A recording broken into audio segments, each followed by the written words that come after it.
Թեև Նիկոլ Փաշինյանը ասում է, որ Արցախը դա Ադրբեջանին է, բայց մյուս կողմից էլ այդ թվում նաև 3 հայտարարեց, որ իրենց կառավարության չափ որևէ մեկը չի արել Արցախի համար, այս հայտարարության ինչ։ Ես շնորհակալ եմ այդ հարցի համար, կուզեի այդ հարցին անդրադառնալ ավելի մանրամասը, որովհետև տարբեր տեղերից ես լսում եմ, որ մեր հարկատուների հաշվին դուք այնտեղ ապրել եք, բարձր թոշակներ եք ստացել, աշխատավարձներ եք ստացել, այո, Հայաստանի Հանրապետությունը որպես Արցախի Հանրապետության անվտանգության երաշխավոր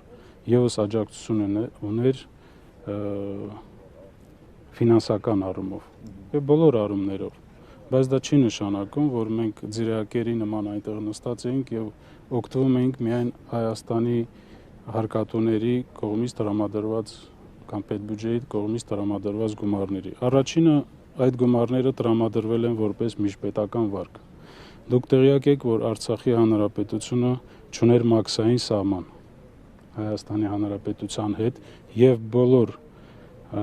չուներ մաքսային ծառայություն եւ այդ ուղղության բոլոր հարկերը վճարվում են Հայաստանի Հանրապետության պետբյուջե։ Ինչ Արցախից դուրս էր գալիս, ինչ Արցախ մտնում էր, միակ ճանապարհը Հայաստանի Հանրապետության միջոցով է եւ բավականին մեծ հարկեր էր կուտակվում Հայաստանի Հանրապետության պետբյուջեում։ Մենք ունեինք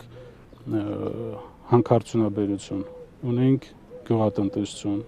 տարբեր արտադրություններ, որոնք դուրսբերման եւ ներմուծման ընթացքում այդ հարկերը գեներացում են Հայաստանի Հանրապետության պետբյուջե, որից մի մասը եւ վճարում էր որպես միջպետական վարկ։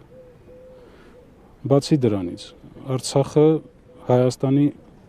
համար վահան է եղել։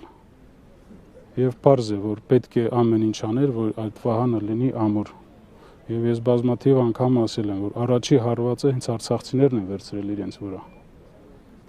Մինչև 2023 թվականը ցանկացած 10 տարեկան երեխա 3 լայնածավալ պատերազմ է տեսել։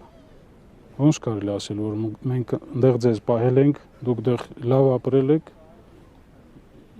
դա իրականությանը ընդհանրապես չի համապատասխանում։ Այ այս